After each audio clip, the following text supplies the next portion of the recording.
be aligned with the present moment, rather than carry in your head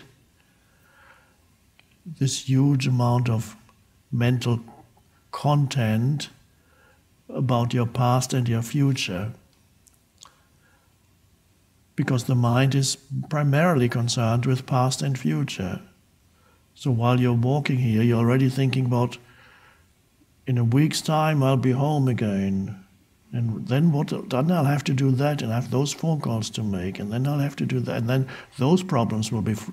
I shouldn't have come here because I've got so much on my plate at home. Why did I come here? I should have dealt with my things there. I should have waited, gone to next year's retreat. That's the self-talk in the head. You may encounter it here too. As you walk from here to there, you will encounter the self-talk in the head. So how do you get out of the self-talk in the head? One, you need to know that that's self-talk in the head. If you don't know it's self-talk in the head, you become the self-talk in your head. You become the voice in your head. You don't know it, you are it. So you have to, the vital step, and I cannot tell you how to do that. That minimum of awareness needs to be there where you know that there's self-talk happening in my head and it's telling you some kind of story. It could be the briefest of stories, like, I shouldn't have come here, or I don't fit in here, all these people are too spiritual for me, or I'm so spiritual, these people are not spiritual at all. It's all little stories in the head. Even every fragment of self-talk is a little story in the head that goes around. And then you look at reality through the lens of the little story. It's not just one story, of course, there comes another one and another. And some stories are not little, they may be big stories about yourself and your life and what's gone wrong with it or what's gone right with it. So even that's a story. More pleasant than if it's gone wrong. So you need to know when the self-talk happens in the head, the knowing is not part of the self-talk. The knowing is just an awareness that there is self-talk. The moment there is an awareness that there is self-talk, the possibility of freedom from the self-talk opens up. If that awareness is not there, there's nothing you can do. You have to wait until life knocks you over the head, so that finally some awareness comes in and you go, ah.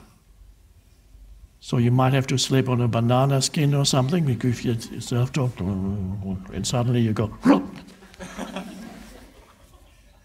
oh, life told you to wake up. Awakening, which is a term that's been used for thousands of years in the spiritual context, not in the conventional context. To awaken means to come out of sleep in conventional language, terminology. But in spiritual terminology, to awaken means to awaken, one could say, basically, to awaken out of the self-talk in the head. Because the self-talk in the head is a form of hypnosis, self-hypnosis. You are hypnotized, you have been hypnotized by society, your surroundings, the surrounding culture, even the language that you were taught to use, that becomes a large part of the self-talk, although some of the self-talk is also accompanied by images, but a lot of it is language. And all that, you've been conditioned, and this is gone, you are possessed by that, which is an energy formation, and humans are possessed by that and mistake that conditioned entity, which consists of thoughts. They're so trapped in it They're so identified with it, they believe in every thought that comes into their head. It's absurd, but normal. Well, another word rather than absurd, I could say it's mad, but it's normal. It creates an incredible amount of suffering, unnecessary suffering that humans create for themselves and for others. You can't create suffering for yourself without making others suffer who are close to you and whoever comes into contact with you. An enormous amount of suffering is created by not realizing that a large percentage of your problems consist of self-talk in the head.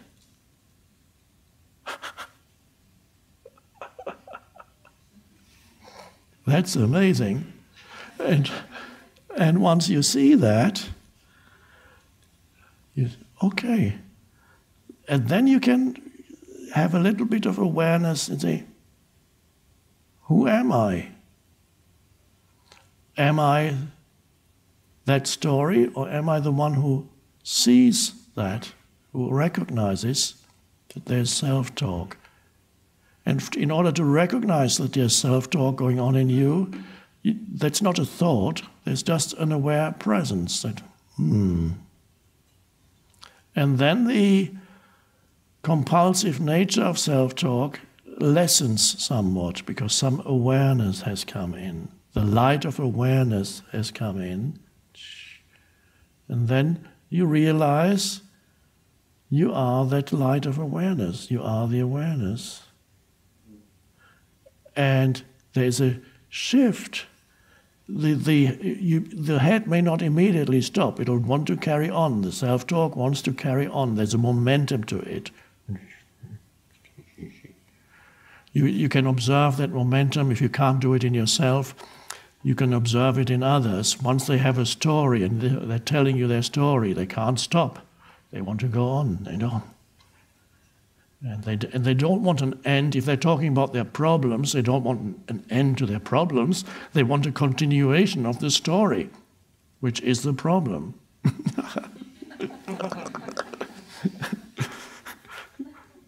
They don't know that. That's why we call it unconscious.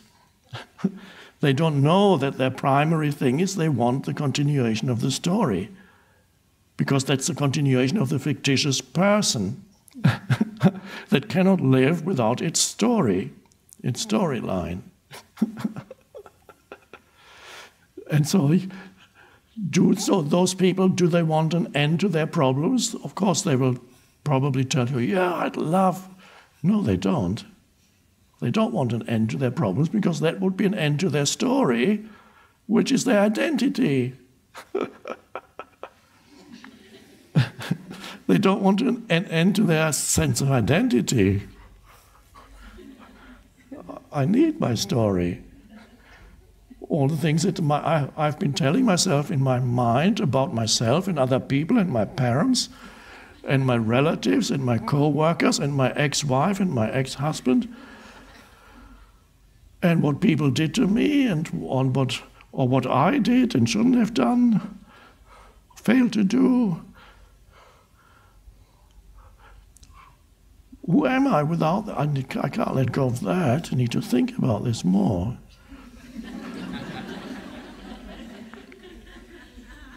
So it becomes a habitual place, the habitual place of the mental noise, where you feel, that's me. And so every therapist knows that you always reach a point with your clients, patients, whatever, depending on the school of therapy, depends whatever you call your clients, your patients, whatever. There comes a point when you hit that resistance. They don't want to be free of their problems. And that the big challenge is this person going to overcome that barrier? Because that barrier is not just becoming free of my problems, but also becoming free of a very limited and ultimately fictitious sense of identity, the me.